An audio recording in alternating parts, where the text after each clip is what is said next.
Deuteronomy chapter 3. When we headed up the road to Bashan, King Og of Bashan came out against us, he and all his people, for battle at Edrei. The Lord said to me, "Do not fear him, for I have handed him over to you, along with his people and his land. Do to him as you did to King Sihon of the Amorites, who reigned in Heshbon." So the Lord our God also handed over to us King Og of Bashan and all his people. We struck him down until not a single survivor was left. At that time we captured all his towns. There was no citadel that we did not take from them. 60 towns, the whole region of Argob, the kingdom of Og in Bashan. All these were fortress towns with high walls, double gates and bars, beside a great many villages. And we utterly destroyed them, as we had done to King Sihon of Heshbon, in each city utterly destroying men, women, and children. But all the livestock and all the plunder of the towns we kept as spoil for ourselves. So at that time we took from the 2 kings of the Amorites the land beyond the Jordan, from the Wadi Arnon to Mount Hermon. The Sidonians called Hermon Sirion, while the Amorites call it Sinir. All the towns of the tableland, the whole of Gilead, and all of Bashan as far as Salekah and Edrei, towns of Og's kingdom in Bashan. Now only King Og of Bashan was left of the remnant of the Rephaim. In fact, his bed, an iron bed, can still be seen in Rabbah of the Ammonites. By the common cubit it is 9 cubits long and 4 cubits wide. As for the land we took possession of at the time, I gave to the Reubenites and Gadites the territory of North Aroer, that is, on the edge of the Wadi Arnon, as well as half the hill country of Gilead with its towns. And I gave to the half-tribe of Manasseh the rest of Gilead, and all of Bashan, Og's kingdom. The whole region of Argob, all that portion of Bashan, used to be called a land of Rephaim.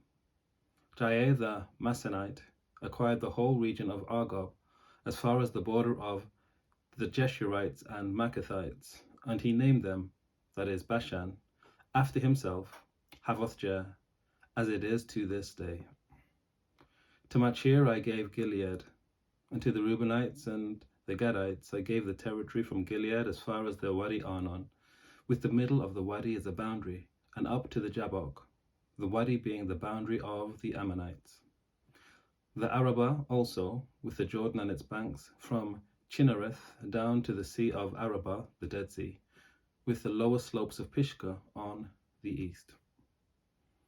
At that time I charged you as follows: although the Lord your God has given you this land to occupy, all your troops shall cross over armed as the vanguard of your Israelite kin.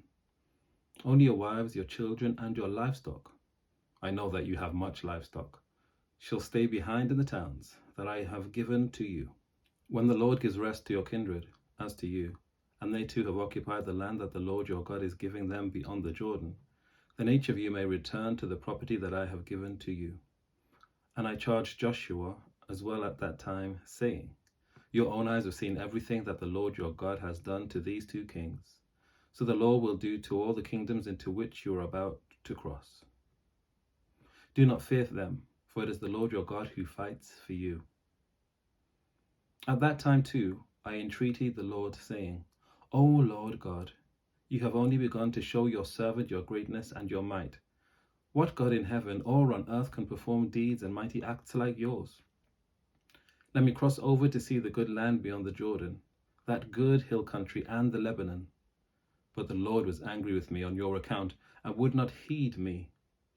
The Lord said to me, enough from you. Never speak to me of this matter again. Go up to the top of Pisgah and look around you to the west, to the north, to the south, and to the east. Look well, for you shall not cross over this Jordan. But charge Joshua, and encourage and strengthen him, because it is he who shall cross over at the head of this people, and who shall secure their possession of the land that you will see. So we remained in the valley opposite Beth Peor. Deuteronomy chapter 4. So now, Israel, give heed to the statutes and the ordinances that I am teaching you to observe, so that you may live to enter and occupy the land the Lord, the God of your ancestors, is giving you. You must neither add anything to what I command you, nor take away anything from it, but keep the commandments of the Lord your God with which I am charging you. You have seen for yourselves what the Lord did with regard to Baal Peor, how the Lord your God destroyed from among you everyone who followed the Baal of Peor, while those of you who held fast to the Lord your God are all alive today.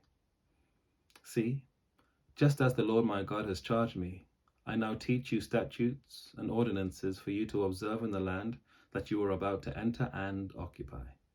You must observe them diligently, for this will show your wisdom and discernment to the peoples, who when they hear all these statutes will say, surely this great nation is a wise and discerning people. For what other great nation has a God so near to it as the Lord our God is whenever we call to him? And what other great nation has statutes and ordinances, just as this entire law that I am setting before you today? But take care and watch yourselves closely, so as neither to forget the things that your eyes have seen, nor to let them slip from your mind all the days of your life. Make them known to your children and your children's children, how you once stood before the Lord your God at Horeb, when the Lord said to me, assemble the people for me, and I will let them hear my words, so that they may learn to fear me as long as they live on the earth, and may teach their children so. You approached and stood at the foot of the mountain while the mountain was blazing up to the very heavens, shrouded in dark clouds. Then the Lord spoke to you out of the fire. You heard the sounds of words but saw no form. There was only a voice. He declared to you his covenant, which he charged you to observe, that is, the 10 Commandments, and he wrote them on 2 tablets of stone. And the Lord charged me at the time to teach you statutes and ordinances for you to observe in the land that you are about to cross into and occupy. Since you saw no form when the Lord spoke to you at Horeb out of the fire, take care and watch yourselves closely, so that you do not act corruptly by making an idol for yourselves in the form of any figure, the likeness of male or female, the likeness of any animal that is on the earth, the likeness of any winged bird that flies in the air, the likeness of anything that creeps on the ground, the likeness of any fish that is in the water under the earth. And when you look up to the heavens and see the sun, the moon, and the stars, all the host of heaven, do not be led astray and bow down to them and serve them, things that the Lord your God has allotted to all the people everywhere under heaven. But the Lord has taken you and brought you out of the iron smelter, out of Egypt, to become a people of his very own possession, as you are now. The Lord was angry with me because of you, and he vowed that I should not cross the Jordan, and that I should not enter the good land that the Lord your God is giving for your possession. For I am going to die in this land without crossing over the Jordan, but you are going to cross over to take possession of that good land. So be careful not to forget the covenant that the Lord your God made with you, and not to make for yourselves an idol in the form of anything that the Lord your God has forbidden you. For the Lord your God is a devouring fire, a jealous God.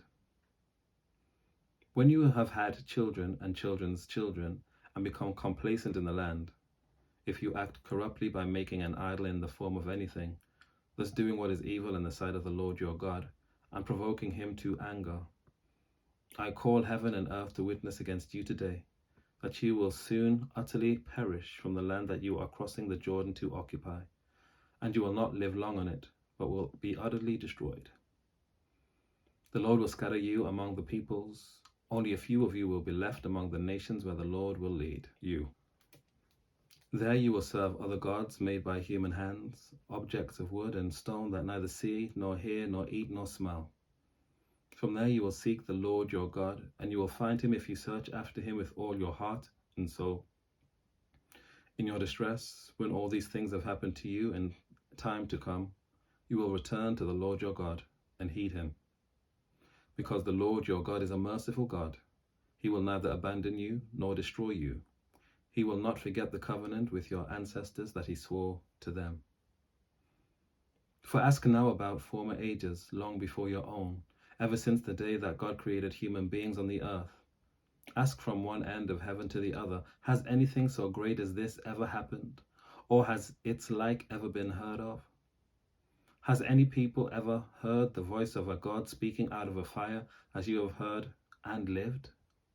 Or has any God ever attempted to go and take a nation for himself from the midst of another nation by trials, by signs and wonders, by war, by a mighty hand and an outstretched arm, and by terrifying displays of power, as the Lord your God did for you in Egypt before your very eyes? To you it was shown so that you would acknowledge that the Lord is God. There is no other besides him. From heaven he made you hear his voice to discipline you. On earth he showed you his great fire while you heard his words coming out of the fire.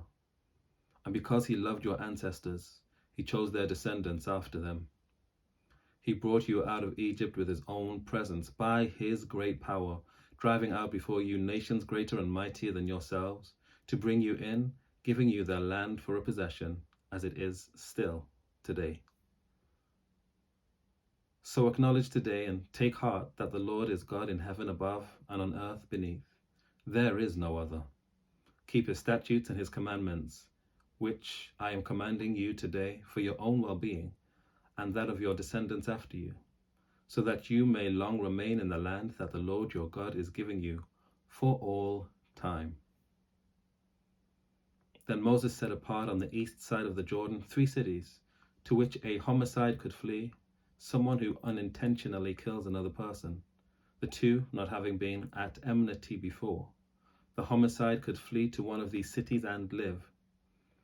Bezer in the wilderness on the tableland belonging to the Reubenites, Ramoth in Gilead belonging to the Gadites, and Golan in Bashan belonging to the Manassites. This is the law that Moses set before the Israelites. These are the decrees and the statutes and ordinances that Moses spoke to the Israelites when they had come out of Egypt, beyond the Jordan in the valley opposite Beth Peor, in the land of King Sihon of the Amorites, who reigned at Heshbon, whom Moses and the Israelites defeated when they came out of Egypt.